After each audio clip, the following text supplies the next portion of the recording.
ओम नमः श्रीदेव्यः। ओम नमः श्रीदेव्यः। मंगलम भगवान वीरो मंगलम गौतमुनि मंगलम कुंद कुंदाद्यो जैन धर्मोस्तु मंगलम सर्वमंगल मांगल्यम सर्वे कल्याणकारकम दानम सर्वधर्माणां जैनम जयतु शासनम जैनम जयतु शासनम वंदितु सव्यसिद्धे ध्रुवमचलमणों गदिं पत्ते ओच्छामि समय पाहुड़ विडमो सुधि केवली गणिदम नमः समय साराय स्वानुभूत्या चकासिते चित्सुभावाय भावाय सर्वभावान्तरचिते।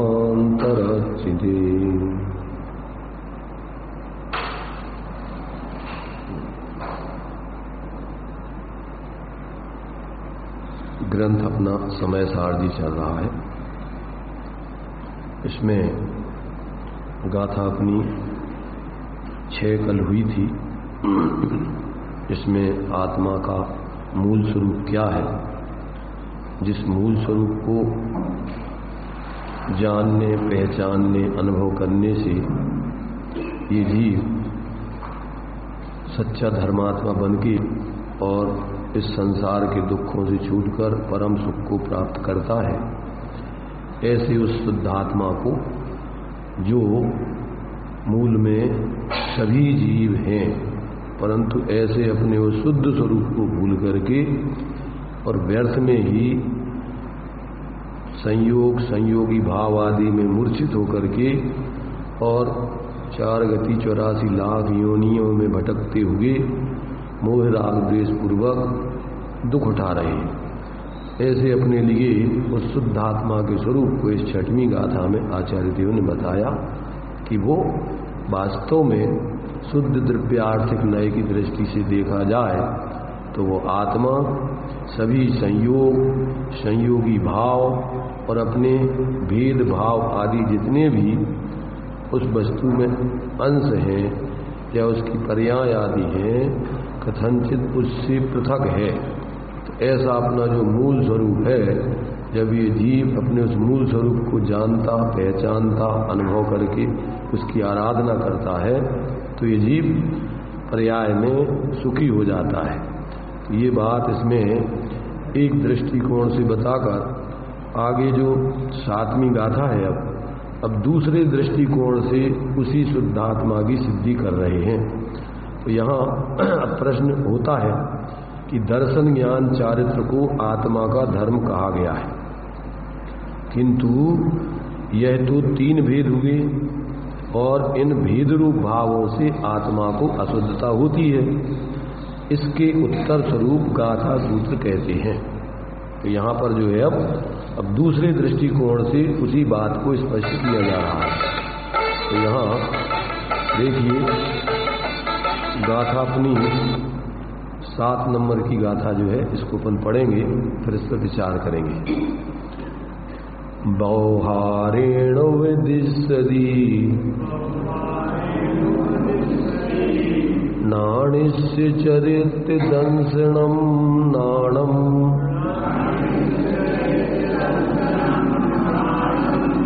नवीणाणम न चरितम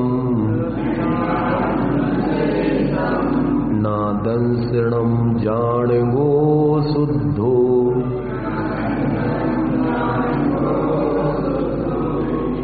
चारित्र दर्शन ज्ञान भी व्यवहार कहता ज्ञानी के चारित्र नहीं दर्शन नहीं ज्ञान व्यायक शोध है। देखिए देखिए क्या कह रहे हैं इसमें, ज्ञानी नहा ज्ञानी के, चारित्रम दर्शनम ज्ञानम, चारित्र दर्शन ज्ञान, यह तीन भाव व्यवहारेण व्यवहार से उपदिश्यते कही जाते हैं। निश्चय से ज्ञानम अपि न, ज्ञान भी नहीं है, चारित्रम न, चारित्र भी नहीं है, और दर्शनम न, दर्शन भी नहीं है।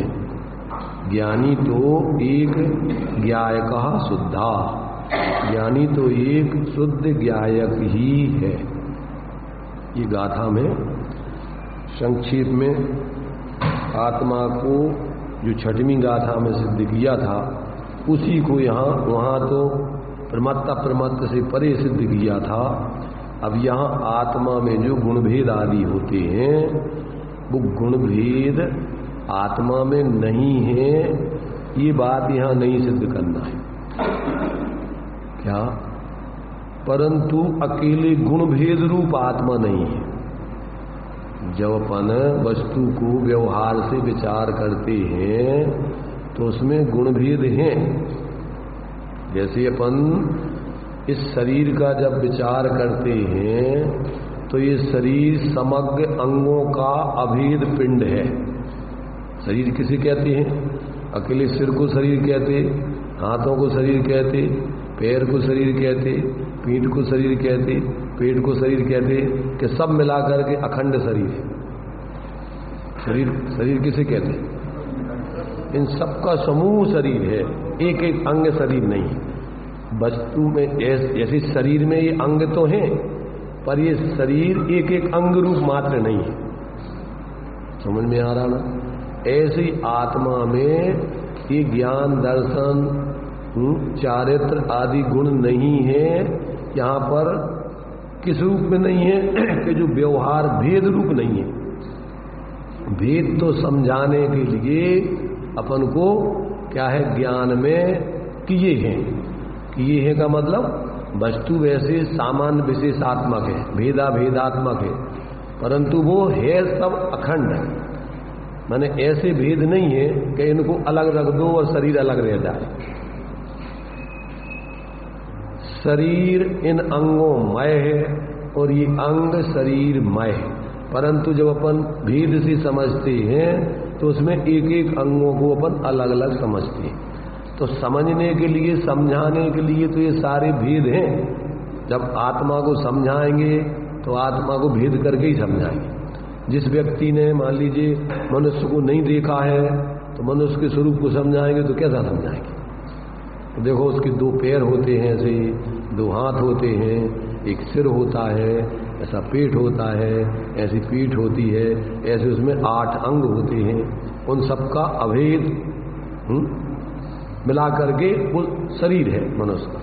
तो समझाएंगे तो भेद करके, तो समझने के लिए तो ये भेद है, परंतु वास्तव में अनुभव करने के लिए जब अपन को शरीर का अनुभव करना है तो इन भेद का विचार करते रहोगे तो छद्मस्तों को अशुद्धता खड़ी होती, राग द्वेष पैदा होती, विकल्प खड़े होते।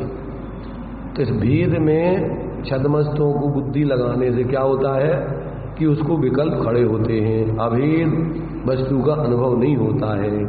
इसलिए व्यवहार समझने समझाने के लिए तो है, परंतु जब अनुभव करना है तो अनुभव करने के लिए ये भेद नहीं है, फिर तो अभेद वस्तु का अनुभव किया जाता है। दूसरा दृष्टांत अपन समझे, जब किसी को हलवा के बारे में समझाना है, हलवा है ना, हलवा तो सब लोग जानते हैं, यहाँ पर क्या बोलते हैं उसको? हलवा ही बोलते हैं, और कुछ बोलते हैं? सीरा, सीरा बोलते हैं उसको। सीरा माने मीठा, माने सीरा माने जो है शक्कर को सीरा बना करके उसमें डाल देते हैं, और वो सीरा बना लिया, तो उसको अपन हलवा बोलते हैं या सीरा बोलते, जो भी बोलते हैं। अब जब अपन को दूसरों को समझाना है कि ये हलवा है क्या, तो अपन क्या बताएंगे? अपन अवेद से कहो हलवा है तो उसकी कुछ समझ में नहीं आएगा। कैसा समझाना पड़ेगा? तो देखो भैया, इसमें आटा है, इसमें घी है, इसमें काजू है, इसमें बादाम है, इसमें इलायची है, इसमें शक्कर है। अब उसमें सब भेद करके उसको समझाएंगे। परंतु जो अपन को हलवा खाना है तो क्या करेंगे, अपन सोचते रहेंगे कि इसमें क्या क्या है। और अगर सोचते रहेंगे तो हलवा का आनंद आएगा अपन को, और अखंड हलवा अपन खा पाएंगे कि नहीं। क्या करेंगे अपन, समझने समझाने के लिए तो ये सारे व्यवहार के भेद हैं, परंतु अनुभव करने के लिए इन सब का अभेद अपन अखंड हलवे का निर्विकल्प होकर अनुभव करेंगे। करेंगे कि नहीं करेंगे। ऐसे यहां आत्मा को समझने समझाने के लिए तो उसको अपन संयोग 4 प्रकार का व्यवहार है। कौन कौन सा, 2 मूल में 2 है, असद्भूत और सद्भूत। असद्भूत कहलाता है जिन संयोगों में वस्तु रहती है उन संयोगों की तरफ से वस्तु को बताना। समझना, बहुत सरल भाषा में हम इसको अपन चर्चा कर रहे हैं पर, क्योंकि आचार्यों ने जो भाषा लिखी है प्राकृत, संस्कृत आदि और साहित्य या शास्त्रीय भाषा, तो उसमें अपन को समझ में कदाचित ना भी आए, तो अपन को अपन बिल्कुल अपनी भाषा में अपन उसको लौकिक दृष्टांत आदि से समझ रहे हैं। तो अपन को व्यवहार का कथन 4 प्रकार से किया जाता है। वेद से सामान्य से 2 प्रकार हो गए। 2 प्रकार सामान्य से कौन से, संयोगों की तरफ से, जिसके सानिध्य में संयोगों में वस्तु रह रही है उन संयोगों की तरफ, क्योंकि व्यक्ति को बाहर से संयोग दिखते हैं, अंदर में वस्तु दिखती नहीं है, तो फिर काय की तरफ से कथन करके बताएंगे उस वस्तु को, संयोगों की तरफ से। और वो संयोग मान लो 2 तरीके के बताए जाते हैं। एक तो जो अपने से एक क्षेत्र उस वस्तु के साथ में है उनकी तरफ से, और या फिर और दूर के संयोगों की तरफ से। समझ रहे ना, जैसे अपन किसी व्यक्ति को जब अपन दूर के संयोगों की तरफ से बताते हैं तो अपन कहते भैया ये बहुत अमीर व्यक्ति है। क्या बताएंगे, ये अमीर व्यक्ति है। अथवा और अपन को दूसरे तरीके से बताना है, देखो भैया वो जो लाल बिल्डिंग बनी हुई है वो लाल बिल्डिंग वाले व्यक्ति है। कैसे बता रहे अपन, वो लाल बिल्डिंग अपने से बहुत दूर है, तो उनसे समझा रहे थे। ऐसे जब अपन क्या है कि उसके जो सानिध्य उसके दूर वाले हैं अथवा नजदीक वाले जिसमें वो रहता है उनकी तरफ से जब अपन कथन करते हैं तो वो असद्भूत उपचरित व्यवहार कहलाता है। थोड़ा दूर है वो, पर है उसका उसके संबंध, निमित्त नैमित्तिक संबंध है, इसलिए अपन उसको उससे कहते हैं। अगर उसका उससे निमित्त नैमित्तिक संबंध नहीं हो और उससे व्यक्ति को वो बात समझ में नहीं आए तो वो व्यवहार नहीं कहलाएगा। व्यवहार किसे कहते हैं कि जो परमार्थ की माने जिसको तुम बताना चाह रहे हो उससे उसकी सिद्धि हो जाए तो वो व्यवहार है। तो जब व्यक्ति इस प्रकार से जिन संयोगों में दूर के अथवा नजदीक के संयोगों में वो रह रहा हो तो उसकी तरफ से जब कथन किया जाता है तो वो कहलाता है उपचरित असद्भूत व्यवहार। परमार्थ से विचार करो तो वो व्यक्ति उनसे अलग है, समझ रहे ना, परंतु जिन संयोगों में रहता है सामान्य व्यक्ति उनसे ही समझता है। अपन सब और बताते हैं वो फलाने के रिश्तेदार, वो फलाने की पत्नी। अब वो पत्नी तो उपचार से वो अपनी शादी संबंध जो भी है वो दूर का है, वास्तव में तो वो नजदीक का देखो तो वो शरीर से संबंधित है, समझ ना। तो शरीर से संबंधित अपन उसको, वो दुबली पतली औरत है, वो लंबे इस प्रकार की औरत, तो अपन शरीर से उसको बताएंगे। और नजदीक जब अपन को उसके स्वरूप को समझाने हैं तो अपन उसको फिर विकारी भाव आदि से समझा दें। वो जो बहुत लोभी व्यक्ति है, वो कौन, वो कंजूस व्यक्ति है, तो कैसे समझा रहे हैं, उसके जो विकारी आत्मिक जो लोभ के भाव है वो आत्मा ही में से चलते हैं, तो उनके माध्यम से उसको समझाना। और जब अपन और नजदीक से समझाना है तो उसके जो मूल स्वाभाविक गुण है तो वो ज्ञान वाला जीव, दर्शन वाला जीव, चारित्र वाला जीव, अस्तित्व वाला, तो ये उसमें ही रहते हैं, उससे अलग नहीं है। ऐसा समझाने के लिए अपन को अनेक दृष्टिकोणों से उस वस्तु को समझाते हैं। उसमें व्यवहार के ये 2 असद्भूत और सद्भूत। सद्भूत माने उसी में है, वो पर्याय वस्तु में ही होती हैं, गुण वस्तु में ही रहते हैं, तो उसको पर ऐसे नहीं रहते कि जैसे अपन आत्मा में शरीर है तो शरीर तो वो अलग पुद्गल अलग द्रव्य है, पुद्गल परमाणुओं का पिंड है, मकान है, दुकान है, ये सब उससे अलग है वो। अब उनसे समझाना ये तो बहुत दूर का व्यवहार हो गया, इसको अपन बोलते असद्भूत व्यवहार। असद्भूत माने उस वस्तु की सत्ता में वो चीजें नहीं है जिनसे उसको समझाया जा रहा है, परंतु समझाया उसी को जा रहा है और उसी से उस चीज को समझेगा तो वो व्यवहार है। व्यवहार कैसे कहते हैं? प्रेरे या साधे जो परमार्थ को वह व्यवहार समन। पंछिया डाला पढ़ते ना, अब व्यवहार मोक्ष मग सुनिए हेतु नियत का हुई, अपने उस निश्चय का कारण बने, ऐसा व्यवहार है। तो अब अपन को क्या है कि अब अपन को यहाँ जीव को समझाना है, तो अपन को जीव को समझाना है तो अपन पहले तो संयोगों की तरफ से भैया संसारी जीव, अभी जो यहाँ पर इस माने संपूर्ण कर्मों से शरीर आदि से रहित होकर सिद्ध दशा को प्राप्त नहीं होगी, तो जो अभी इन संसार के संयोग कर्मादि में शरीर आदि के साथ रह रहे हैं तो अपन उनको क्या कह रहे हैं? संसारी जीव। फिर और अपन नजदीक तो फिर अपन उनको क्या बोलते हैं विशेष के? पंचेंद्री जीव, 4 इंद्री जीव, 3 इंद्री जीव, 2 इंद्री, 1 इंद्री, अथवा मनुष्य जीव, त्रियंश जीव, नारकी जीव, देव जीव। अब ये कहा से शरीरों के मां, जिन शरीरों में जीव है उन शरीरों के निमित्त से उस जीव पे अपन आरोप करके उस जीव को वैसा कह रहे हैं। वास्तव में देखा जाए तो जीव अलग है, शरीर अलग है, परंतु अपन क्या बोल रहे हैं? जैसे देखो लोक में अभी अपन पनीला दूध, पनीला दूध किसे कहते हैं? पनीला दूध किसे कहते हैं? जिसमें पानी का संयोग हो गया हो, तो पानी के संयोग से दूध तो दूध ही है, वो पनीला नहीं होता है, परंतु पानी के संयोग में मिला दिया गया तो उसका नाम अपन ने रख दिया पनीला दूध।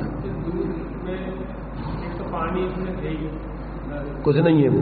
अब यहाँ अपन को दूध को भिन्न देखना, वो यही वाला पानी नहीं देखना। यहाँ तो अपन को हाँ अलग से मिलाया हुआ अपन को पानी दूध देखना है, माने पनीला दूध देखना है। उस दूध को तो अपन ने जो एक माप बना रखा है कि इसमें 200-250 ग्राम मावा निकलता है, वो ओरिजिनल दूध है, वो मात्रा। तो यहाँ तो अपन को दृष्टांत एक देश होता है, तो वहां अपन उसको उस तरीके से लगाना। तो यहाँ पर अपन को क्या है कि जो अपने लिए ओरिजिनल दूध है जिसमें अलग से पानी मिला दिया गया है उसको अपन पनीला दूध बोलते हैं। ऐसे ही जो जीव से भिन्न है उन सारे संयोगों के निमित्त से उस जीव को उसका आरोप करके बोलना। तो ये क्या है? अनादिकाल से कर्मों के संयोग में, नो कर्मों के संयोग में जीव रह रहा है, तो उसके निमित्त से अपन को क्या है? जीव पर उस प्रकार का आरोप लाना। और अब जैसे मान लीजिए गरम दूध, तो गरम दूध कैसा दूध है? ये कि इसने अग्नि का संयोग कर लिया है, इसलिए इसकी अवस्था में उष्णता पैदा हो गई, तो अपन उसको क्या कहेंगे? गरम दूध। परंतु दूध का स्वभाव क्या है? दूध का स्वभाव गरम रहना नहीं। जैसे ही अपन अग्नि के संयोग से अलग कर दो, दूध ठंडा हो जाएगा। ऐसे ही क्रोधी जीव, मानी जीव, मायाचारी जीव, लोभी जीव, जिसने क्या कर लिया है?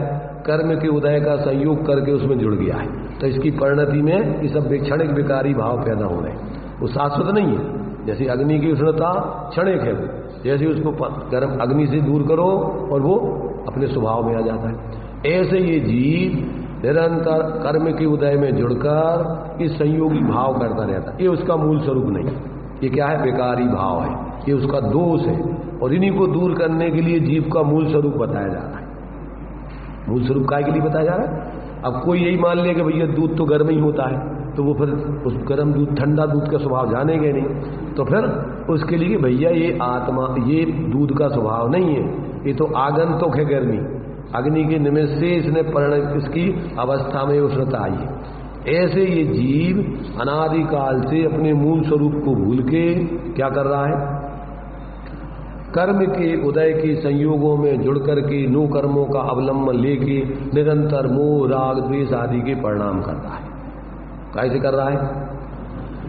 कर्म के उदय में जुड़कर और नो कर्मों का आश्रय लेकर 2 प्रकार के निमित्त विकारी परिणाम में होते हैं। कौन कौन से? उदयभूत कर्म होते हैं और आश्रयभूत नो कर्म होते हैं। जब भी विकारी परिणाम करोगे तो कोई ना कोई बाहर के पदार्थों को अवलंबन करके करोगे। गुस्सा आएगा तो गुस्सा काहे पे आएगा? कोई ना कोई वस्तु को निमित्त बना के लाओगे गुस्सा। दृष्टांत आता शास्त्रों में, कोई कहे कि बांझ से कहे कि हम तुम्हारे पुत्र को मारेंगे, तो उसको गुस्सा आएगा कि नहीं आएगा? कोई बांझ से कहे कि मैं तेरे पुत्र को मारूंगा, तो उसको गुस्सा आएगा कि नहीं? अरे बांझ के पुत्र होता है क्या? तो जब जो चीज होती नहीं है तो उसमें उसके गुस्सा होने का सवाल क्या है? बांझ नहीं समझते क्या? सब समझते हैं। हाँ, जिसके बच्चे पैदा नहीं होते हैं ऐसी, अरे जो कहते हो तुम अपने दिमाग में समझो, इनको मत समझाओ, ये सब समझ रहे हैं। इनको नहीं समझ में आएगा तो ये पूछेंगे ना कि बांझ क्या होता है।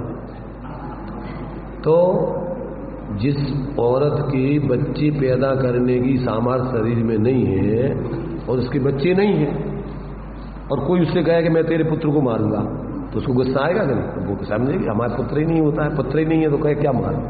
ऐसे ही अपन कोई ना कोई निमित्त बना करके गुस्सा करते हैं। बिना निमित्त के स्वभाव से गुस्सा नहीं होता है। आत्मा का स्वभाव गुस्सा करने का नहीं है, वो कोई ना कोई बाहर का अवलंबन लेकर के फिर गुस्सा करता है। ऐसे को क्या है कि अज्ञान दशा में इन बाहर के पदार्थों को ये अपना है, ये अच्छा है, ये बुरा है, तो झूठी कल्पना करके उस पर गुस्सा करेगा। अच्छा मान करके उसमें मोह राग करेगा। अपन पूजन में पढ़ते ना कि अनादिकाल से जीव क्या कर रहा है? मैं भूल स्वयं के वैभव को पर ममता में अटकाया, अपने स्वरूप को भूल के और पर की ममता में मोह में अटक रहा है। तो प्रतिकूल संयोगों में क्रोधित होकर संसार बढ़ाया है, अनुकूल संयोगों में मोही रागी होकर संसार बढ़ाया है। उसमें एक पक्ष लिखा है, दूसरे पक्ष भी समझ लेना उसको। क्या प्रतिकूल जिसको मान लेता है उसमें क्या करता है? उसमें क्रोध आदि करके, द्वेष आदि करके और फिर विकारी परिणाम करता है। और जिसमें क्या करता है? अनुकूल मान लेता है, उनमें मोह करता है, राग करता है, उससे संसार बढ़ता है। तो ये जीव अपनी अज्ञानता से कर्म के उदय का अवलंबन करके, और नो कर्मों का, पानी गर्म होगा तो सीधे अग्नि से नहीं होगा, कैसे होगा? कोई ना कोई बर्तन आपको साथ में रखना पड़ेगा। ऐसे ही अकेले सीधे कर्म के उदय से जीव विकारी नहीं होता है। कैसे होता है? कोई ना कोई नो कर्म रूपी बर्तन का अवलंबन लेकर के उसको कथाएं करता है, मोह करता है, राग करता है, द्वेष करता है। कल्पना भी कोई ना कोई होगी ना। कल्पना किसकी होगी? कल्पना बिना अवलंबन के तो होती नहीं। बांझ का पुत्र कल्पना कर लो, तो बांझ के पुत्र को मारूंगा, तो ये भी बांझ का पुत्र कल्पना कर ली तूने, तो ये कोई ना कोई नो कर्म का अवलंबन तो बनाया ही कि बनाया नहीं बनाया। इसलिए जब भी जीव को विकारी परिणाम होंगे तो उधर कर्म का उदय होगा नियम से, पर वो कर्म का उदय उसको विकारी परिणाम ही कराता है। ये जीव जब अपने स्वरूप को भूलकर उस कर्म के उदय में जुड़कर और नो कर्मों का अवलंबन लेकर फिर मोह करता है, राग करता है, द्वेष करता है। इसलिए अपन को उपदेश क्या दिया?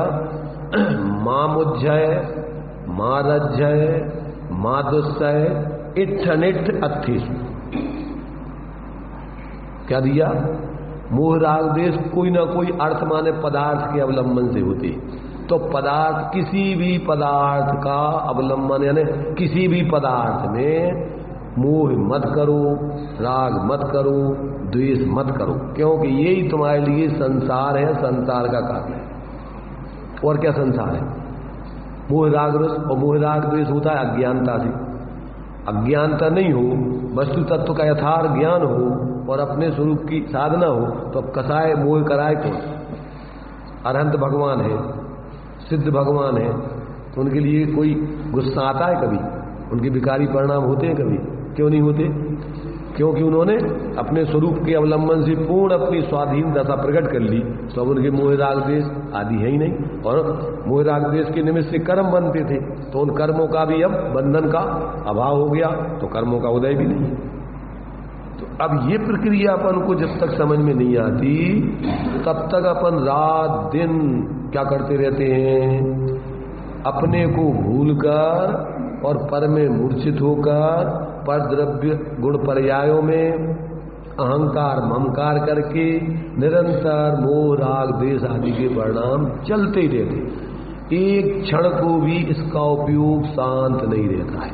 अगर एक क्षण को भी इसका उपयोग शांत हो जाए तो क्षण भर निज रस को पीछे तन मिथ्या मल को धो देता है, फिर क्रम से कासायक भाव विनष्ट करे, निज आनंद अमृत पीता है।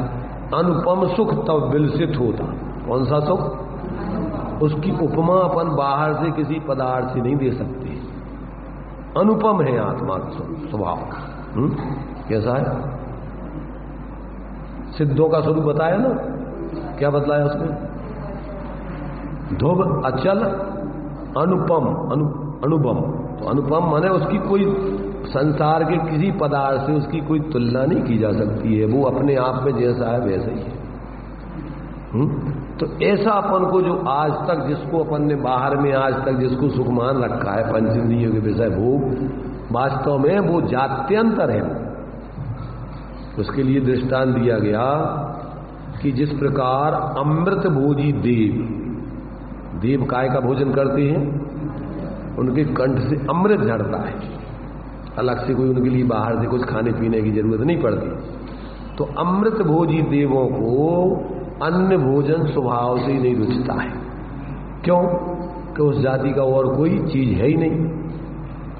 ऐसे ही जिसको अपने उस अजर अमर अमृत अमरना स्वरूप, अमृत माने जिसका कभी मरण नहीं होता है, ऐसे उस अमृत स्वरूप का अनुभव कर लेने के बाद उसको फिर बाहर के ये तुच्छ पंचेंद्रियों के विषय जिनमें तुच्छ माने कोई रस है ही नहीं, भ्रम से कल्पना करके मानता है, इसलिए उसमें उसको फिर सुख भाषित नहीं होता है। तो ये अपन को यहां पर पहले तो अपना मूल स्वरूप क्या है, सबसे बड़ी समस्या ही है। अपन अपने को न जाने क्या क्या मानते रहते हैं। तो उस मूल स्वरूप को आचार्य बता रहे पहले कि तुम्हारा मूल स्वरूप क्या है। तो ये 4 प्रकार का जो व्यवहार है वो मूल स्वरूप में उसका भी अभाव बताया है। असद्भुत व्यवहार तो संयोग है, तो संयोग तो वास्तव में अपने स्वरूप में है ही नहीं। परमार्थ से देखा जाए तो संयोग की दृष्टि से अपन उपचार से अपन उनको मानते हैं। क्या? शरीर, तो शरीर अपन है, अपना है, व्यवहार से मानते हैं। समझ रहे ना? कौन से? वो भी अगर अपन नए सम्यक ज्ञान हो गए तो हाँ अपन असद्भुत व्यवहार से, अनौपचारिक असद्भुत व्यवहार से अपन शरीर को अपना कहें, वो दोष नहीं है, क्योंकि वो अनौपचारित असद्भुत व्यवहार का अर्थ ही होता है कि ये कथन हम संयोग की तरफ से कर रहे हैं। ये कोई आत्मा के स्वभाव की तरफ से उसकी बात नहीं कर रहे। जब आत्मा के स्वभाव की तरफ से बात करेंगे तो आत्मा तो ज्ञाता है, चैतन्य स्वरूप है। आत्मा का स्वरूप क्या है? चिन्ह मूर्त दीर्घधारी की मोहित लगत है कटापटी। आत्मा कैसा है? उपयोग रूप। चेतन को है उपयोग रूप, चिन्ह मूर्त, भिन्न मूर्त, अनूप, पुद्गल नव धर्म अधर्म, काल, चिंते न्यारी, जीव चाल। ये अपने स्वरूप का अस्थि नास्ति से करना है। और अनुभव की दृष्टि से तो ये बोलना भी अपने लिए फिर स्वरूप अनुभव में ये भी नहीं आता है। जब स्वरूप को समझने के लिए अपन को सब अस्थि नास्ति आदि से कथन है, पर अनुभव में ना तो सर्वज्ञ बोलते हैं, बोलते मतलब उनको विकल्प ही नहीं है। वो दिव्य ध्वनि कीर्ति है, वो एक अलग व्यवस्था है। परंतु जो अपने स्वरूप की पूर्णता को पा लेते वो तो अपने स्वरूप का ही आनंद भोगते हैं।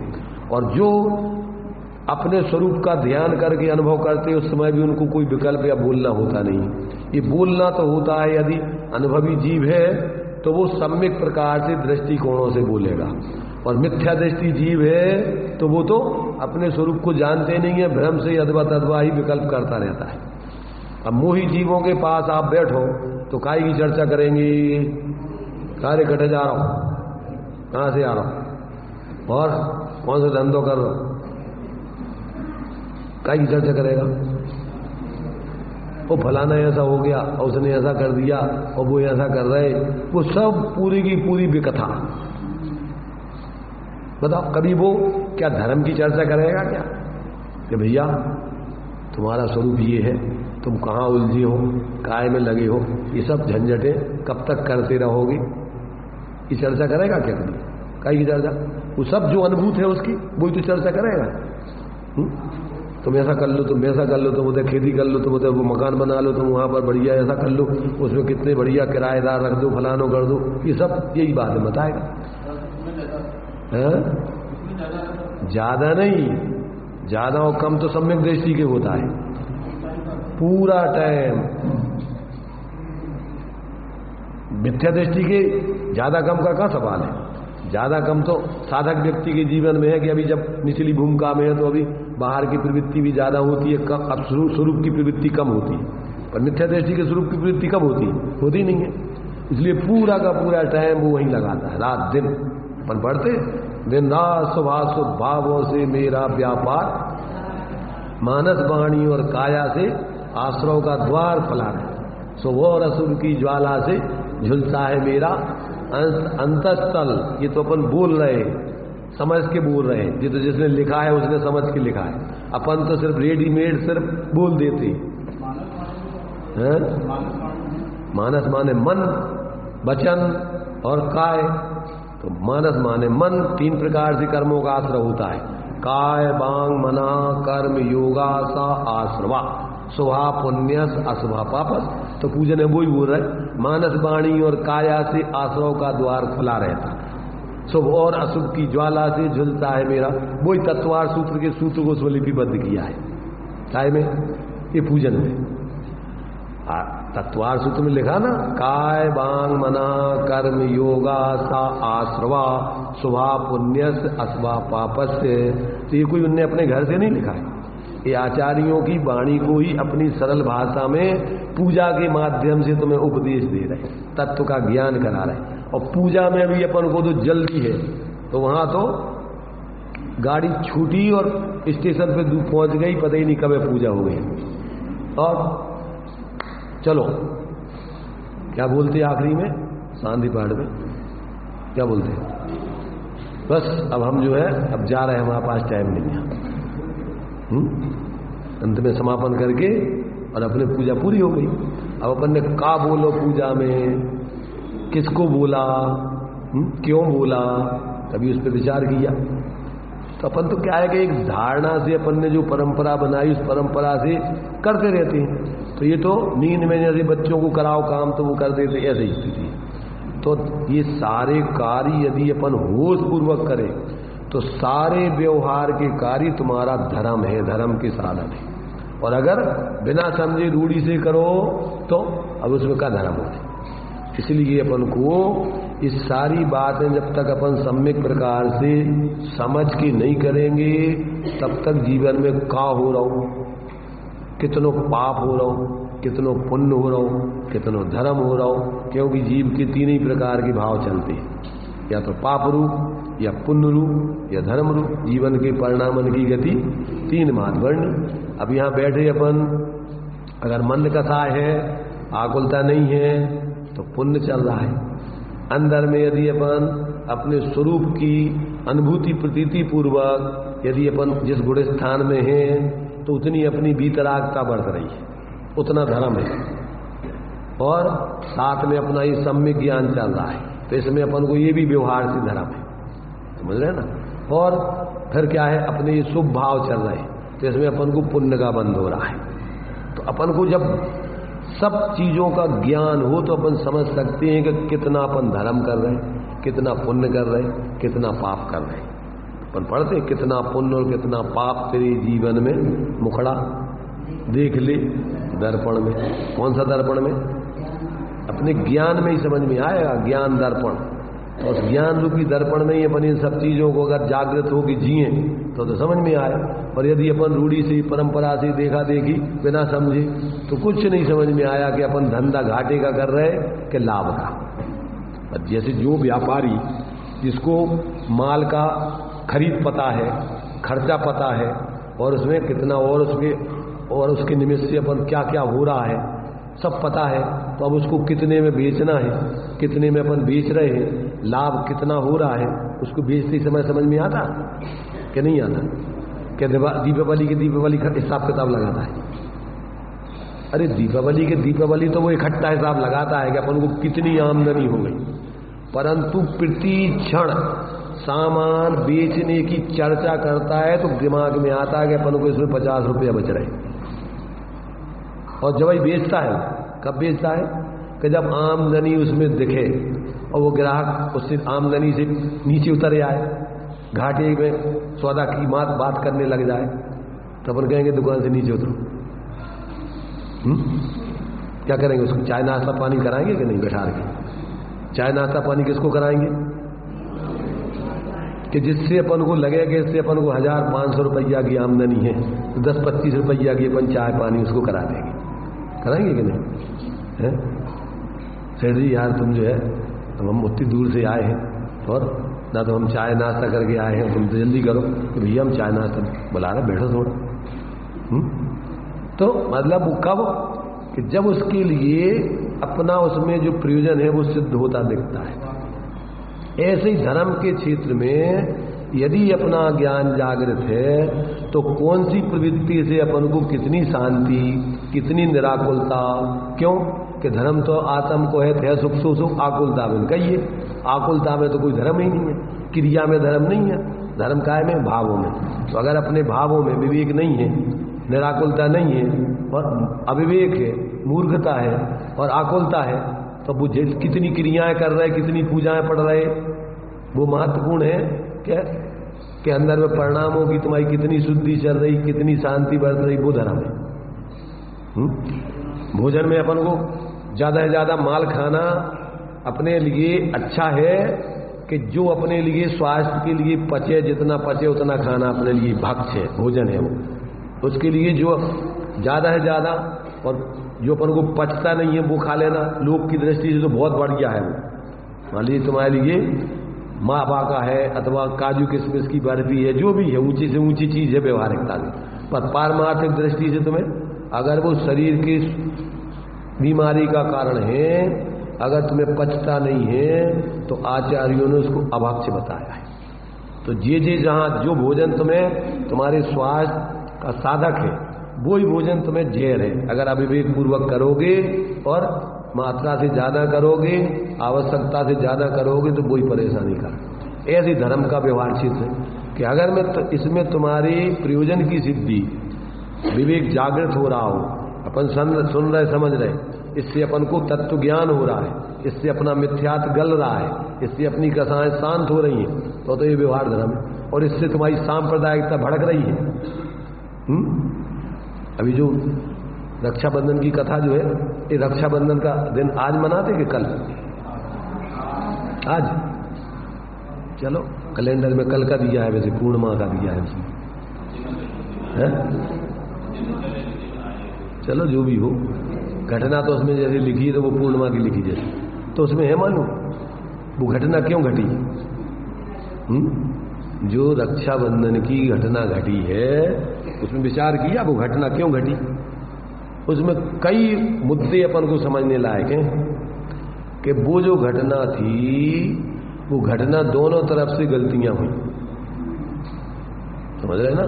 वो घटना घटी तो दोनों तरफ से गलतियां कैसी हुई कि एक तो वो जो मंत्री थे बलि नमुची बृहस्पति प्रहलाद आदि जो 4 मंत्री थे श्री वर्मा के, वो कहानी तो तुम्हारी शाम को ये सुनाएंगे, हम तो तुम्हें उसमें से मुद्दे की बात निकाल के बता रहे हैं, समझ रहे ना? तो क्या कि वो जो 4 मंत्री थे वो धर्मांध थे। क्या थे वो धर्मांध थे, धर्मात्मा नहीं थे। धर्मात्मा के नाम पे क्या थे? वो सांप्रदायिक बुद्धि थी। धर्म तो समझते ही नहीं थे, क्योंकि धर्म तो सब जीवों का धर्म तो वस्तु स्वरूप है, तो उसमें लड़ाई झगड़े का तो काम ही नहीं। तो उनने क्या धारण कर रखी थी? धर्म के नाम पर सांप्रदायिक बुद्धि धारण कर रखी थी। तो जो अपने धर्म मान रखा है उस धर्म से अन्य जो कार्य व्यक्ति करते हैं उसको अपन अधर्मात्मा, अपना विरोधी मानते हैं। और धर्मात्मा जो धर्मांध होता है तो अपने धर्म का प्रचार प्रसार होना चाहिए, अपना धर्म श्रेष्ठ है और ये धर्म ये धर्मात्मा लोग नहीं है, ये तो काफिर है। क्या मानते हैं उस दूसरे धर्म माने जो जिसको जो अपना धर्म समझते हैं, अच्छा धर्म समझते हैं, और जो लोग नहीं समझते उसको अपना धर्म, तो वे क्या मानते हैं? धर्म के विरोधी समझते हैं। तो उनके प्रति क्या करते हैं? द्वेष बुद्धि करके उनके प्रति निरंतर दुर्भाव करते रहते। तो इनने चारों मंत्रियों ने क्या धारण कर रखी थी? धर्मांधता। राजा तो था क्या? धर्मात्मा, समझदार। और ये मंत्री कैसे थे? धर्मांध थे। तो अब ये झगड़े का कारण इनकी धर्मांधता बनी। अगर ये धार्मिक होते तो सच्चे साधकों के प्रति ने ऐसा दुर्भाव होता कि उससे लाभ लेकर के अपना कल्याण करते। तो पहली तो वहां से गलती हुई कि व्यक्ति बिना समझे हुए अपने को कोई भी मिथ्या धर्म की मान्यता बना करके धर्मात्मा मान ले। ये सबसे बड़ा अपराध है। आज झगड़े काय के बताओ? धर्म के झगड़े हैं कि धर्मांधता के झगड़े, मूर्खता के झगड़े, कसायों के झगड़े।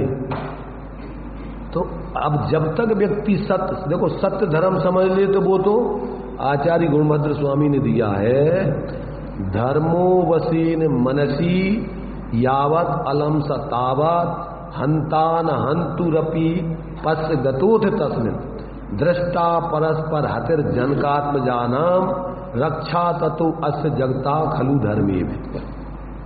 अगर इस जगत की रक्षा करने में कोई समर्थ है तो एक धर्म है। अब उसमें है मालूम क्या दिया उसने? अभी जो हमने श्लोक बोला आचार्य गुणभद्र स्वामी का आत्मानुशासन का श्लोक है, धर्म का स्वरूप बताया उसने, धर्मात्माओं का स्वरूप बताया। धर्मो वसेन मनसी यावत, जिसके मन में, हृदय में, आत्मा में जब तक धर्म का निवास होता है तो क्या करता है वो? हंता न हंतुरपि, अपने मारने वाले को भी वो क्षमा करता है। हंता न हंतुरपि, पस देखा गया है ऐसा कि अपने बाहर में उसके ऊपर उपसर्ग आदि मारने वालों को भी वो क्षमा करते हैं। तो हंता न हंतुरपि पस। और गतोथ तस्मिन, और जब हृदय में से धर्म निकल जाता है, अपने आत्मा में से धर्म निकल जाता है तो क्या होता है? हतर परस्पर जनकात्म जानाम, बाप बेटा को मार डालता है, बेटा बाप को मार डालता है। जनक और आत्मज, जनक माने पिता और आत्मज माने पुत्र, परस्पर हतर, एक दूसरे की हत्या कर देते। कब? कि जब उनके हृदय से धर्म निकल जाता है, हृदय में सच्चा धर्म नहीं रहता है, तो फिर अपने पुत्र को भी पिता मार डालता है और अपना पुत्र अपने बाप को मार डालता है। अपन देखते घटना है कि नहीं देखते? तो क्या कह रहे वो कि जिसके हृदय में धर्मो वसीन मनसी यावत, जब तक हंतान हंतुरपि पस और गतोथ तस्मिन, और जब वो चला गया हृदय में से तुम्हारा धर्म आत्मा में से, तो परस्पर हतर जनकात्म जानाम, इसलिए रक्षा ततो अस्य जगता खलु धर्मी वे। अगर इस विश्व की रक्षा करने में कोई समर्थ है तो एकमात्र धर्म है। धर्म किसी को लड़ाई झगड़े नहीं सिखाता, आपस में बैर विरोध नहीं सिखाता। अगर जो धर्म आपस में बैर विरोध सिखाता हो, सांप्रदायिकता सिखाता हो, वो धर्म हो सकता है क्या? अरे धर्म तो तीन लोक के जीवों का, सुखी रहे सब जीव, उनका तो जीव मात्र के हित की भावना होती धर्मात्मा की। धर्मात्मा की बुद्धि ये अपने हैं और ये पराये हैं, ऐसी मोह ममता या सब विपरीतता का भाव नहीं होता है। अयम निजा परा वेत्ति गणना लघुचेत साम, ये तो तुच्छ बुद्धि वाले, विपरीत बुद्धि वालों की ऐसी बुद्धि, मोही जीवों के ऐसे भाव होते हैं कि ये अपने और ये पराये। परंतु उदार चरिता नाम तू वसुधैव कुटुंबकम, जिनका चित्त उदार है, धार्मिक है, सम्यक है, वे तो इस विश्व के जितने प्राणी हैं उनको अपने परिवार का सदस्य मानते हैं, अपना मानते हैं व्यवहार से। और परमार्थ से आम इक्को खलु शुद्धो धन सर्णाण मय्यो सदारूपी न भी अर्थ मध्य किंची भी अन्नम परमाणु मित्तम भी। परमार्थ से वो अपने स्वरूप को छोड़ के कुछ है ही नहीं, और व्यवहार में सब जीव अपने समान हैं, इसलिए सबके प्रति मैत्री भाव जगत में उसका सब जीवों से नित्य रहे। तो जब तक व्यक्ति को देखो, उसमें क्या हुआ कि वो चारों मंत्री धर्मांध थे, लड़ाई का कारण उनकी धर्मांधता थी। और इधर सुख सागर अकंपनाचारी मुनिराज, जो आगम में अपन को विधान है, मैत्री प्रमोद कारुण्य माध्यस्थ, ये सूत्र दिया है कि दुर्जन कुल कुमार रतों पर क्षोभ नहीं, मुझको आवे साम्य भाव, उनसे वाद विवाद नहीं करना चाहिए। क्या नहीं करना चाहिए? जो लोग तीव्र कसाई दुर्बुद्धि हैं, माध्यस्थ भावम विपरीत वृत्तौ। तो सुख सागर मुनिराज को क्या हो गया? अकंपनाचारी मुनिराज ने तो सबको आदेश दे दिया कि भैया इनसे बोलना नहीं, मौन धारण करना है। और सुर्त नाम है उनका, सुर्त सागर। जब ज्यादा ज्ञान होता है क्षयोपम ज्ञान और उसका सदुपयोग नहीं करो तो क्या है, विद्या विवाद आए और विवाद का कारण बन जाता है। तो इसलिए उनका नाम है सुर्त सागर। उनके पास ज्ञान का भंडार थे। तो फिर उनने क्या किया, उनने उसको अपनी बुद्धि की प्रखरता से उसकी जो है सारी बातों का खंडन करके राजा के सामने उनको सबको अपमानित कर दिया। तो क्या हुआ, अब तीव्र कसाई जीव अपमानित हो जाए तो फिर जैसे सांप होता ना, सांप, काला सांप, तो क्या होता है वो, अगर उसको घायल कर दो तो वो फिर बहुत खतरनाक हो जाता है? छोड़ता नहीं है फिर अपने शत्रु को। ऐसे ही उनने इनके प्रति दुष्टता धारण कर ली और बदला लेने का भाव पैदा कर लिया। राजा ने तो देखा तो उनको अपमानित करके, देखो ऐसा अज्ञानी व्यक्ति, तीव्र कसाई व्यक्ति, सांप्रदायिक व्यक्ति जगह जगह अपमानित होता है, उसको परेशानी भोगना पड़ती है। और वहां से भगा दिया गया, सारी संपत्ति छीन के उसको निकाल दिए नगर से राजा ने। फिर क्या हुआ, उनकी बुद्धि तो थी, उनके पास पात्रता, लौकिक दृष्टि से बुद्धि तो थी, चतुराई तो थी। तो जाकर के वो हस्तिनापुर के जो राजा पद्म थे, जो भी है पद्म राजा, वहां जाकर के वो दूसरे राजा से परेशान थे। तो उनको प्रसन्न करके और क्या किया, वो जो है प्रसन्न करके राजा को जो है क्या है अपने बस में कर लिया। और राजा प्रसन्न होकर के इनाम पारितोषिक, बोलो क्या चाहिए अब तुम्हें। प्रसन्न जब हो जाता है व्यक्ति तो क्या देते हैं, पारितोषिक। अब भी तो चतुर थे, उन्होंने कहा पारितोषिक हम हमारा रिजर्व रख लो, अभी क्या कर लो, अभी उसको हम जब जरूरत होगी मांग लेंगे, ऐसा उनने वचन दे दिया। तो अब क्या है, वे तो इंतजार में कि भैया अपन को जब मौका आएगा तो अपन देखेंगे। और ये मुनिराज अपनी साधना करते हुए क्या हुआ, यात्रा करते माने साधना करते हुए वहां पहुंच गए हस्तिनापुर पहुंच गए। उनको पता पड़ गया कि आ गए अब ये लोग अपन को जो है, जिनने अपन अपमानित किया था, अपने लिए इस प्रकार से अपनी बेइज्जती करवाई थी, अब अपन इससे बदला लेंगे। तो उन्होंने राजा से प्रसन्न करके क्या कर दिया, वो अपना भैया 7 दिन का राज जो आपने हमने जो मांगा था पारितोषिक, अब हमें चाहिए। तो क्या हुआ, राजा ने वचन दे दिया, तो 7 दिन के लिए उनको राजा बना दिया। अब उनको जो करना है जो करेंगे, जो करना था सो कोई किया उनने। तो फिर अब क्या है कि अब उनके जो है उन मुनिराजों के ऊपर जब उपसर्ग होता हुआ जाना, तो फिर क्या है कि जो विष्णु कुमार मुनिराज थे उनके लिए रिद्धि प्राप्त थी। अब वो रिद्धि प्राप्त थी, वे उन्हीं के भाई थे। उन हस्तिनापुर के जो राजा पद्म थे, वे विष्णु कुमार मुनिराज के भाई थे, पर पता नहीं उनको, सब वे मुनि बन गए और ये अपने राजपाट में लीन हो गए। तो वो स्थिति ऐसी सब बन चुकी। तो मतलब ये है कि वो अगर विवाद नहीं करते तो झगड़े की नौबत नहीं आती, समझ रहे ना। तीसरी गलती कि किसी पर प्रसन्न हो जाने पर किसी को कुछ भी ऐसा यदवा तदवा वचन नहीं दे देने चाहिए, विवेक रखना चाहिए, जिसमें किसी का अहित नहीं हुआ दूरदृष्टि से। तो ये उन्होंने इस प्रकार का अविवेकपूर्ण वचन दे दिया। अब उसका दुष्परिणाम जो आना था वो आया। परंतु अब क्या है कि अब पुण्य का उदय था मुनिराजों के।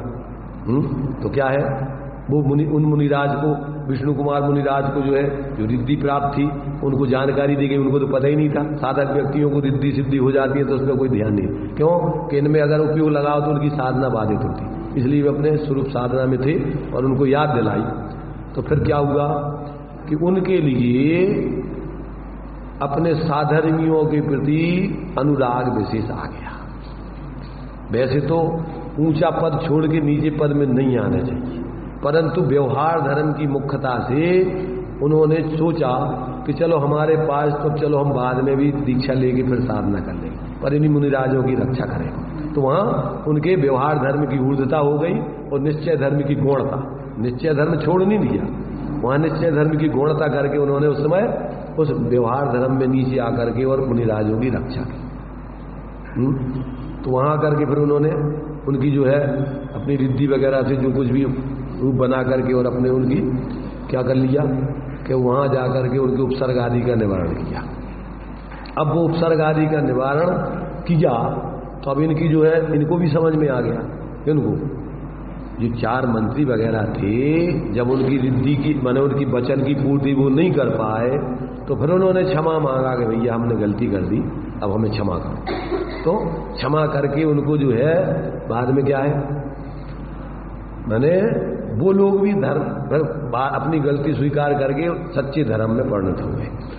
तो अब इसमें अपने लिए मैंने समझना ये है कि देखो जो भी घटनाएं घटती हैं उन घटनाओं में अगर अपन विश्लेषण करें तो चारों अनुयोगों के आधार से उनका विश्लेषण जो किया जाता है तो वो अलग अलग तरीके से होता है। उसका विश्लेषण कैसा विश्लेषण होता है कि अब उसमें प्रथमानुयोग तो बाहर की निमित्त नैमित्तिक संबंध आदि की जानकारी देता है उस घटना में।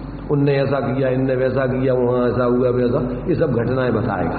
तो इस प्रथमानुयोग तो बाहर से पूरी उसकी घटनाओं को बता करके उस चीज को सिद्ध करता है। चरणानुयोग उस घटनाओं में जो आचरण सही गलत किसका कैसा हुआ, वो घटना क्यों घटी, तो उसमें वो सही गलत आचरण आदि की विश्लेषण करता है। समझ रहे ना, उनको ऐसा करना नहीं चाहिए था, इसको चरणानुयोग क्या बताएगा कि ऐसी घटना क्यों घटी कि उनका ऐसा, इनने ऐसा गलत आचरण किया, उनने वैसा, ये सब परिस्थिति बनी। कर्णानुयोग कर्मों के उदय आदि बंद आदि की तरफ से बात करता है। तो अब इनके पाप का उदय था, इनकी मुनिराजों के भी पाप का उदय आ गया और इनका जो है पाप भाव से इनको ऐसे भाव करने से पाप का बंध हो रहा है।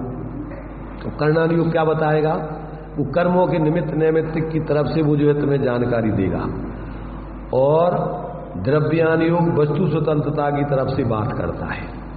तो द्रव्यानुयोग क्या बताएगा, तो देखो भाई जिस द्रव्य की जो पर्यायगत योग्यता होती है उसका उस समय वैसे ही कार्य होता है।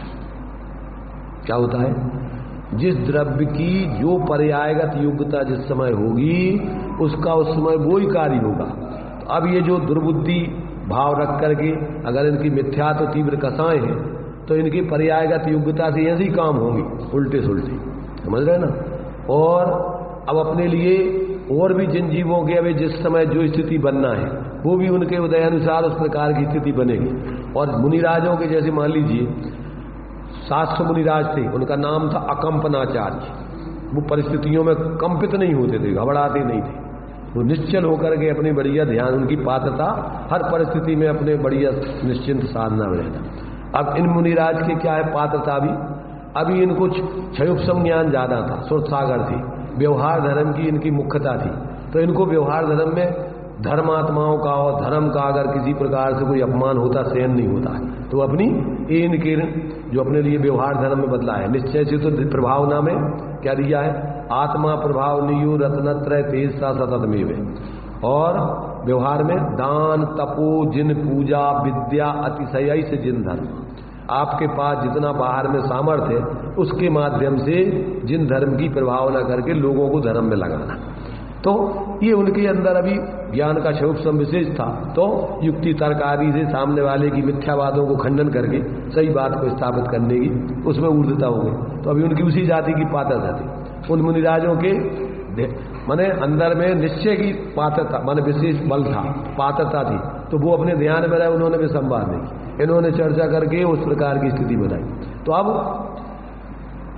द्रव्यानुयोग कहेगा जिसकी जो पात्रता होती है वो घटना घटती है, तो उसको कोई बदल नहीं सकता है। ऐसा समझ करके फिर व्यक्ति के लिए क्या है, फिर यदवा तदवा अन्यथा विचार करके अपने वर्तमान समय को खराब नहीं करना चाहिए। जो घटना घटनी होनी हो जाती है और अनहोनी होती नहीं है, इसका भी योग्यता अनुसार ही कार्य होता है, इसका कोई कर्ता धर्ता नहीं है। जो अपन पढ़ते ना, होता स्वयं जगत परिणाम, मैं जग काया तू जग काया, कोई किसी का करता नहीं काम, दूर हटा मिथ्या परिणाम, सहजानंद रहो अविराम। तो जब वस्तु स्वरूप का विचार करता है व्यक्ति तो सारे पर कर्तृत्व स्वामित्व आदि के व्यर्थ के विकल्प छोड़ के अपने सहज स्वरूप की आराधना करके और पूर्ण अपने वीतरागता की सिद्धि करता है। तो ज्यादा उसमें उलझता नहीं है। यथायोग उसकी भूमिका अनुसार जो भी कार्य होते हैं उनमें भी भेद विज्ञान रखता है, उसमें ज्यादा उलझता नहीं है, ऊर्ध्वता अपने स्वरूप की रखता है। तो क्रम क्रम से व्यवहार पक्ष के जो विकल्प है, जो शुभाशुभ आदि भाव है, क्रम से उनका अभाव करके और एक दिन अपने स्वरूप की ऊर्ध्वता से पूर्ण वीतराग दशा पा लेता है। तो सब व्यवहार की झंझटें खत्म हो जाती। तो ये सारी चीजें अपन को क्या है कि जितनी घटनाएं आती हैं उन घटनाओं का चारों अनियों की दृष्टि से जब विचार करते हैं तो अंत में फिर निष्कर्ष निकलता है कि भैया अब ऐसा हो नहीं था। अब कब तक विकल्प करते रहेंगे उसके संबंध में? बस अब अंत में कहां आएंगे जब अपन को शांति मिलेगी?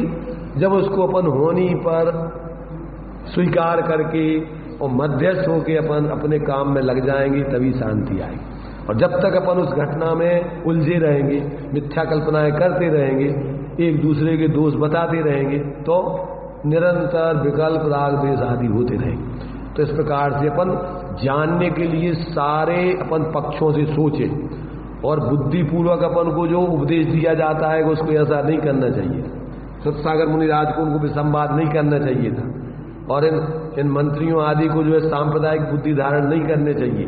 तो चरणानुयोग उनकी गलत चीजों का निषेध करेगा, सही चीजों का उनका क्या है उसका उपदेश देगा कि उन्होंने देखो शास्त्र मुनिराजों ने जो है मैंने वे विचलित नहीं हुई, अपने बढ़िया जो है उपसर्ग आदि को शांति से सहन किया, तो परिस्थिति आने पर ऐसा करने चाहिए। तो ये सारी चीजें अपन चरणानुयोग में बाह्य आचरण का करने नहीं करने का उपदेश दिया जाता है। ऐसा करने चाहिए, ऐसा नहीं करने चाहिए। प्रथमान योग में जो घटनाएं घटती हैं ऐसा ऐसा उनने किया, ऐसा अन्य, तो वो निमित्तों की तरफ से कथन करता है। और करणान योग में जो कर्मों के उदय आदि होते हैं, बंद आदि होते हैं, जिन भावों से होते तो उनका ज्ञान कराया जाता है। वो सब परिस्थितियां उसके आधार ही होती। जैसे मान लीजिए पाप का उदय आएगा और जो उदय में जो परिस्थिति बनना है वो बनेगी, उसको कोई नहीं टाल सकता। अब आयु कर्म जब तुम्हारा पूरा होना है तो अब उसके लिए कोई नहीं टाल सकता है, तो उसमें वो कर्मों का निमित्त नैमित्तिक संबंध बता करके उसकी परिस्थिति का ज्ञान कराए। और द्रव्यान योग वस्तु की स्वतंत्रता बता करके वो व्यक्ति को पूर्ण निरपेक्ष जीवन जीने की साधना करने का उपदेश देगा। वो बाहर के माने पर्याय मात्र के विकल्प छोड़ के और अपने द्रव्य स्वभाव की ऊर्ध्वता से जो अपन को यहाँ स्वरूप बताया जाए, उसके आधार से व्यक्ति को अपनी साधना करके और अपने पूर्ण विकल्पों का अभाव करके पूर्ण सुखी होने के मार्ग पर चलने चाहिए। यही उसके लिए प्रयोजनभूत है, उपादेय है, अन्य सब ही। ऐसा अपने लिए सारी जो भी उपदेश दिया जाता है उन सारे उपदेशों में अपन को इस प्रकार से अपना आत्महित का प्रयोजन, जैसे दोपहर में अपन जो बृहद द्रव्य संग्रह चल रहा ना, तो अंत में सब जानकारी दे के भावार्थ में अपने एकत्र विभक्त स्वरूप को भूल करके ये सारी घटनाएं घटती हैं। इसलिए क्या करना चाहिए? जीव को अपने उस एकत्र विभक्त स्वरूप की आराधना करना चाहिए। आया समझ में? कुछ के नहीं आया? क्या समझ में आया? थोड़ा अपन को क्या है कि ये गाथा चल रही थी अपनी, कौन सी? उस एकत्र विभक्त स्वरूप को बताने के लिए ही जो व्यवहार अनुपचरित सद्भुत व्यवहार है उसको भी परमार्थ से क्या है वो भी उसका भी त्याग या निषेध किया है, उसका भी अवलंबन नहीं करना, उस पक्षों में भी नहीं उलझे रहना, उससे अपना परमार्थ समझ लेना और समझ करके फिर अपने उस एकत्र भक्त का ही आराधना करने का उपदेश है।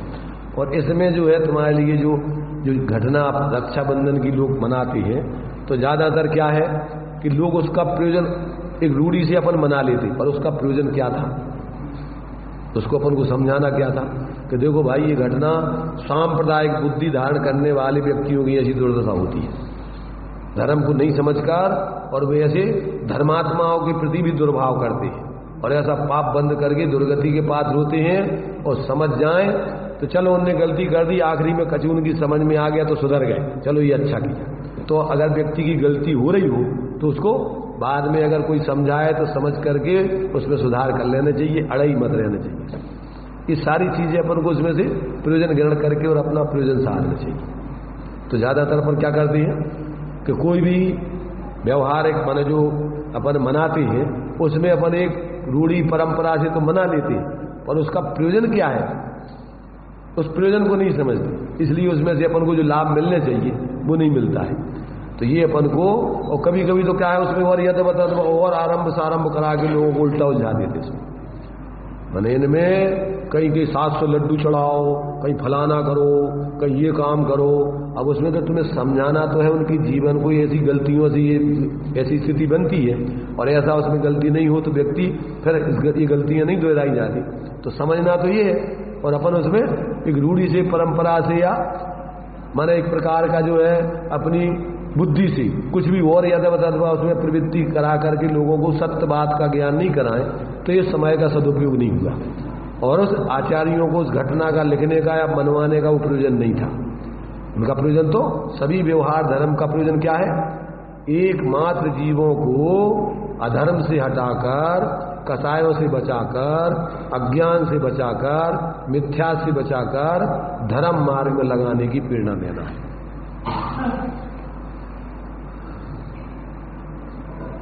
अभी लगता नहीं है कि अपन को समझ में बातें आ रही है। कभी कभी तो क्या है कि बैठे हैं सुन रहे हैं, कोई की समझ में आता है, कोई का कभी और विचार भी चलता रहता है, जो जैसे हाँ हमारे विचार अपने समझाने के चल रहे हैं और तुम्हारे विचार अपने दूसरे कामों के चल रहे हैं, तो बैठे तो रहते बिल्कुल शांति से, ऐसा लगता है कि बड़े ध्यान से सुन रहे हैं, परंतु अंदर में अपन पूरी योजनाएं दूसरी कहीं की बना लेते हैं कि अपन जो है वैसे जाके वो करेंगे, ये करेंगे, वो करेंगे। तो अपन लोग जो बैठ रहे हैं तो इनमें अपन को जो चर्चा चलती है ये अपनी समझ में आती कि नहीं आती? ये भी अपन को समझ में नहीं आता कि समझ में आती कि नहीं आती। भाई श्रोताओं के हमने भेद बतलाए थे ना कितने प्रकार के श्रोता, अब उसमें अपन कौन से नंबर के श्रोता है, समझ में पूरी आ रही कि थोड़ी आ रही कि बिल्कुल नहीं आ रही, क्या कुछ भी समझ, अपन को ये भी समझ में नहीं आ रही कि कितनी आ रही नहीं आ रही। सोच समझो अच्छा है, अपन देखो बैठ रहे हैं तो उसका अपन को लाभ पूरा मिलना चाहिए, और उसका प्रयोजन ही है कि अपन सत्य को समझ के अपने जीवन में क्या है जो प्रपंच अनादिकाल से अपन अज्ञानता से अपने जीवन में धारण करके परेशान है, उस परेशानी को मिटाएं। इसमें धर्म तो व्यक्तिगत प्रत्येक व्यक्ति अपना अपना धर्म शुद्ध कर सकता है, दूसरे को अगर वो जीव करना चाहे तो निमित्त मात्र बन सकता है, पर दूसरे के धर्म को वो करा नहीं सकता। प्रत्येक व्यक्ति को अपना अपना धर्म स्वयं ही समझ के करना हो। तुम सोचो हम किसी के पीछे लगे रहें और इससे हमारा धर्म हो जाए, तो इस भ्रम में मत रहना, समझ रहे ना। किसी संप्रदाय किसी व्यक्ति के पीछे लगे रहो तो उससे तुम्हारा कोई धर्म नहीं होना। तुम्हारा धर्म तो अगर जो सत्य है, जो तत्व है, उसको समझ के अपने जीवन में सत्य तत्व को अपनाओगे तो तुम्हारा धर्म होगा। और अगर वो नहीं अपनाओ और मूर्खता से अपन सांप्रदायिक बुद्धि से अपने सिर्फ अकेले लगे रहो तो इससे कुछ होने वाला नहीं, उसमें तो बल्कि और परिणाम तुम्हारे कदाचित बिगड़ते रहेंगे। अपन कभी कभी क्या होता है कि मजबूरी में सांप्रदायिक बुद्धि से, भय से, लोग से कि भैया यार नहीं हो, तो अंदर में परिणाम अपने बिगड़ते रहते हैं। अपन अंदर चाहते नहीं है पर मजबूरी में करना पड़ता है, तो इससे तो अपन को और घाटा होता है, पाप का बंद होता रहता है। इसलिए अपन को धर्म के क्षेत्र में कोई मजबूरी नहीं होती, यहाँ तो ना कोई मजदूरी है ना कोई मजबूरी है, यहाँ तो पूरी स्वाधीनता है और पूरा का पूरा यहाँ तो मालकियत बताने की बात है। यहाँ मजदूरी कराने की, वो किसी प्रकार से मजबूरी में कोई कार्य करने की बात नहीं है। इसलिए अपन को इन सब बातों को अपन वास्तव में समझें, और ये बातें समझे बिना पार नहीं पड़ सकता है। जितने जीव वास्तव में सुखी होते हैं वो सब इस प्रकार से परमार्थ को समझ करके ही अपने जीवन में धारण करके सुखी होते हैं। इसलिए अपन को जिस समय सार उस परमार्थ स्वरूप को बताकर जीव को सुखी करने की आचार्यों की भावना रही है, जिस उद्देश्य से उनने ग्रंथ आदि लिखा है, तो अपन उसको अपने जीवन में समझें और उसके जीवन में वास्तव में अपना के देखें, प्रयोग करें। फिर तुम्हें बताने की, कहने की जरूरत नहीं पड़ेगी कि इसका क्या लाभ। जैसे जिस मरीज को जो दवाई खा करके वो स्वस्थ हो रहा है तो उसको बताना पड़ता है कि भैया तुम स्वस्थ हो रहे कि नहीं हो रहे, लाभ मिल रहा हो कि नहीं, वो तो खुद ही कहेगा। अगर वो सामने वाला डॉक्टर कहे भैया ये दवाई तुम्हें लाभ नहीं कर रही, चलो हम दूसरी बदल देते हैं, या अरे नहीं साहब हमारे लिए तो बहुत लाभ हो गया है। अभी तक हमें जो जितनी समस्याएं थी वो तो थोड़ी बहुत रह गई, बहुत मिट गई। तो वो तो प्रसन्न होकर के उस चीज को स्वीकार करें और वास्तव में उसको अपनाते हुए पूर्ण जब तक निर्दोष नहीं हो जाए, स्वस्थ नहीं हो जाए, तब तक उसको अपने जीवन में अपनाता रहे। तो अभी अपना जो है अपन यहीं चर्चा को विराम लेते हैं, बाद में अपन इस पर फिर चर्चा करेंगे।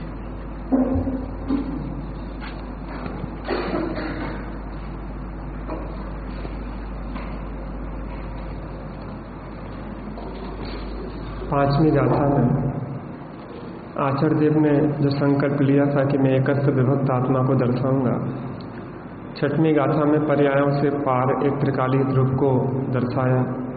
बस जो एक ज्ञायक भाव है उसी संकल्प को आगे बढ़ाया और सातवीं गाथा में आए, शिष्य को समझाया। शिष्य ने पूछा कि आत्मा कैसा है, तो आचार्य देव ने कहा जो ज्ञान वाला है, दर्शन वाला है, चारित्र वाला है। तो शिष्य मात्र भेद रूप ही आत्मा को समझता रहा और अभेद आत्मा का अवलंबन नहीं लिया। तो आचार्य देव ने कहा कि ना ज्ञान, ना दर्शन, ना चारित्र, बस एक ज्ञायक भाव है। क्योंकि दर्शन, ज्ञान, चारित्र के भेद के द्वारा समझाया जाता है, लेकिन आत्मा में ऐसा कोई भेद नहीं है। आत्मा तो एक अभेद अखंड है और एक रसरूप उस आत्मा का स्वाद लेना ही वास्तव में इस भेद द्वारा समझने का सार है कि व्यक्ति, जीव ज्ञान, दर्शन, चारित्रमय एक अभेद आत्मा का अखंड स्वाद ले। तो आचार्य देव ने उसका भी निषेध किया। उसके बाद वात्सल्य दिवस है आज। वात्सल्य दिवस की चर्चा आई तो कई साहब ने कहा कि कितनी गलतियां हुई। यह जो घटना घटी, पहली तो अगर हम सांप्रदायिक बुद्धि रखते हैं तो हमें अपनी सांप्रदायिक बुद्धि का त्याग करना चाहिए। दूसरी बात है, अगर हम क्षोभसम ज्ञान का अजीर्ण हो जाए और हम अविवेक पूर्वक अगर कोई कृत्य करते हैं तो अपने ऊपर तो संकट आता ही है और हमारे साधर्मियों के प्रति भी संकट आता है।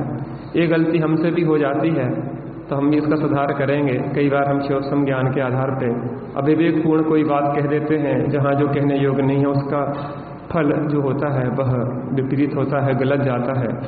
इस बात का हम सभी को विचार करना है कि सही समय पर सही बात कही जाए, बहुत विचार करके।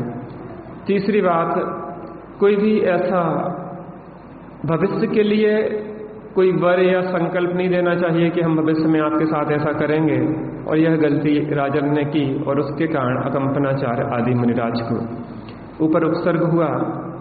चौथी बात आई कि विष्णु कुमार मुनिराज व्यवहार से वात्सल्य धर्म की उनके अंदर करुणा जागी कि सभी हम उपसर्ग निवारण हो, तो उनने वात्सल्य की तरफ से तो उनकी यहाँ पे प्रशंसा की गई, लेकिन पद को चूंकि छोड़ा है और ऊंचे पद से नीचे पद में आना योग्य नहीं है। लेकिन अकंपनाचार्य की प्रशंसा हुई कि इतनी प्रतिकूलताओं के बीच में भी ऐसी दृढ़ता रखी। सभी दृष्टिकोण से हम विचार किया और संक्षेप में यहाँ बात की। आचार्य देव कहते हैं कि 12 गाथाओं में समय सार संक्षेप बुद्धि वालों के लिए हो गया, 38 गाथाओं में मध्यम बुद्धि वालों के लिए और 415 गाथाएं विस्तार बुद्धि वालों की है। तो विस्तार बुद्धि वालों के लिए कथा शाम को सुनाई जाएगी। यह रक्षाबंधन कथा जिसको अपन विस्तार में चर्चा करेंगे। अभी तो यहाँ पे विराम लेते हैं। निज निधि निज